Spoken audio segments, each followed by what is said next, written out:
Well, tonight, Royal Street is getting a little dirty. The 23rd annual Dirty Linen Night just began in the French Quarter for an evening of art, food, drinks, and some live music. This event is a playful twist on White Linen Night, celebrating the unique, sometimes not so pristine side of the quarter.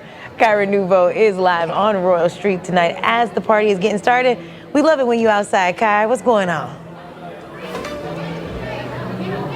Hey Whitney, yeah, I love it when I'm outside too, but I love when I can be outside with a drink, but we're working right now, so we're gonna have to put that on pause for a second. But yeah, we're down here on Royal Street for Dirty Linen Night, and honestly, after talking to the organizing team, the whole really approach of this event is to really recycle that white linen from last week, wear it again, come on down to the quarter, because a big purpose of this event is to really shine a light on a lot of these small businesses and galleries and bars during what we know is a slow season. So for over a decade, this has been happening, and let me tell you, for $20, you can come down here, get a wristband, and get an open bar to a lot of the bars down here. So you can bar hop, go to the gallery, see and talk to some people, and that's just the overall purpose. But the beauty thing about it is that $20 goes to the Please Foundation, which is actually a local foundation here in the city. And with that money, they actually help help kids go to high school and put them through college. So with $20 down here for Dirty Linen Night, you can get some free drinks and help kids get a stronger education across the city of New Orleans and then push them on to high school.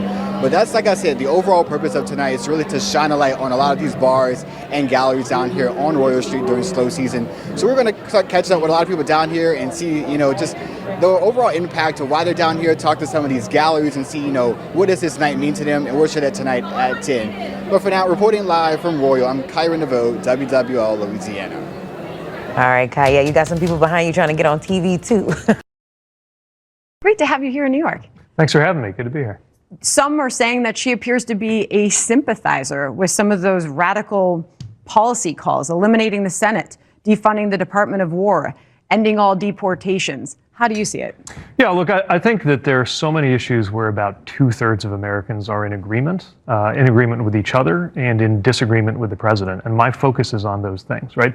2/3 of Americans disagree with the Trump tax cuts for the wealthiest Americans. 2/3 of this country believe that wages ought to be higher. Even most Republicans think we ought to raise the minimum wage more than we have. Most Americans believe that we ought to have health care for everybody. There's a version of it I've proposed. There's obviously lots of different versions of how to do that. But that's something most people agree with each other on. Most people are against President Trump's health care cuts, many of which will go into effect next year, I think kind of cleverly timed to come just after the election. So that to me is where the center of gravity of the country meets the center of gravity in my party. And that's what my focus is on when I'm traveling around the country. I go to a lot of places, including more conservative places. We were in Nebraska recently. I was in Arkansas campaigning. And those are the things people most want to know about. How is my life going to be different depending who's in charge? So you just pitched to them healthcare because that does top the list for a lot of people. They're concerned about the affordability issue when it comes to healthcare. Right. I'm surprised even to see that topping gas, food prices, housing prices even. It sounds like you're pitching Medicare for all. So what do you see? Well, you remember we had a whole debate over this back when I was running for president. I favored something we called Medicare for all who want it. The idea is that there is that publicly available plan, but we're not going to force anybody onto it. I still think that's the right answer. And it's interesting, some of the critics of that plan before have come to embrace it now. I think it would be a good policy. But yeah, the cost of healthcare, the cost of gas, obviously through the roof as a direct result of President Trump breaking his promise not to start a war and what's going on in the Iran war. These are the things I'm being asked about when I'm on the road. So when it comes to the Iran war, we've had many military experts on the program just the last 90 minutes telling us that it's time to go big. At this point in the war, I know you've been very critical of how long we have been in it. And you feel that President Trump has broken his promise to the American people. Well, not I feel. He made a specific promise and then he did something else. So at this point, based on where we are, what would you like to see happen next if you were advising President Trump? Well, if I was advising President Trump, I'm trying to try that scenario on for size. I guess I'd advise him to start by telling the truth to the American people. Because when he says it's going to be 4 weeks and then breaks that promise, it reminds people of when he said he wouldn't start this war and broke that promise.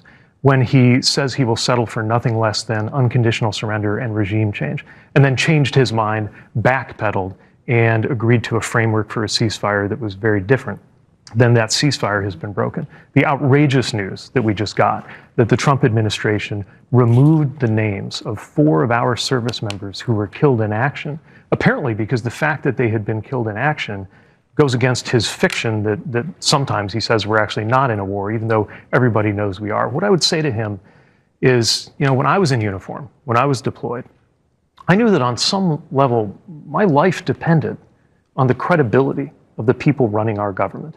And American lives depend on him telling the truth, even when it's hard. Do you agree with removing Iran's nuclear capabilities?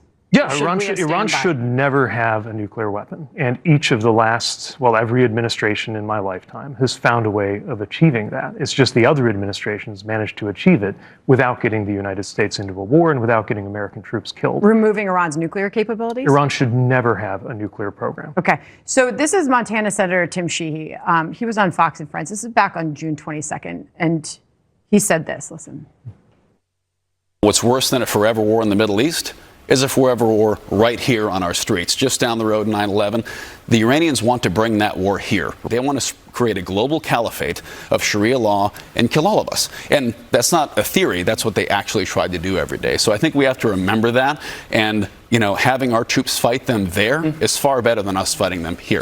Get a thought there. That is almost word for word what they told us when we were sold the war in Iraq. Remember in 2003, they said if we don't go in, invade Iraq, take down Saddam Hussein, if we're not fighting him there, we're going to wind up fighting him here. And that war in Iraq made America weaker. This war on Iran is making America weaker. Folks at home, look, 6 months ago, at least where I live in Michigan, you didn't have to get up in the morning and worry about the Strait of Hormuz. You didn't have to know where it was. It wasn't affecting your life. Now, folks from my neighbors in Michigan to people coast to coast in this country are paying more for gas, more for diesel, mortgage rates are going up, and of course our tax dollars are going into a war where it's pretty clear even the best case scenario is going to have us worse off than where we were. Because a year ago the Strait of Hormuz was open. Now we're fighting to try to figure out somehow how to get it open again. So back to that scenario you invited me to think about before, where I'm somehow advising President Trump. I guess the other thing I would say is listen to the intelligence a little more. Mm-hmm. Listen to the same generals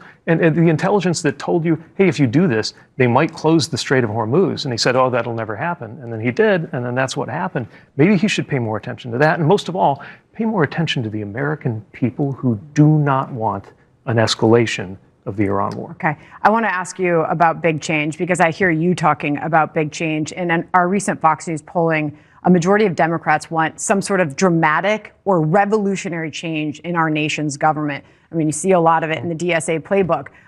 But what would you be looking to do? Are you someone that could lead the country through this sort of revolutionary, dramatic change that many voters say they're seeking? I think we do need dramatic change. And I think not just most Democrats, but most Americans want that. So look, I'm more moderate on a lot of issues, but I also think we need radical change when it comes to our institutions. Like what? And, for example, right now we just allow gerrymandering. We allow so much manipulation of congressional districts that 9 out of 10 House races are decided before the first vote is even cast. And that's in a 50-50 country. That needs to change. Money in politics needs to change. The flood of corporate PAC money going into our politics. And I sincerely believe that being against that kind of role of money in politics doesn't have to be a left or right position. I was in Montana.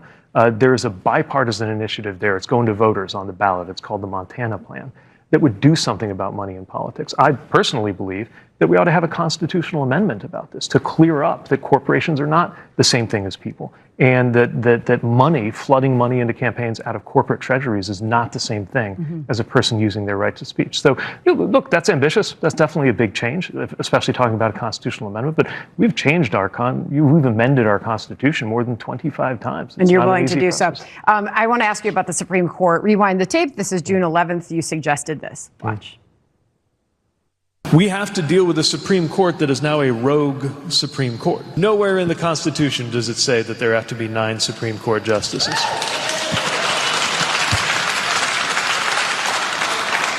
That one doesn't even take a constitutional amendment.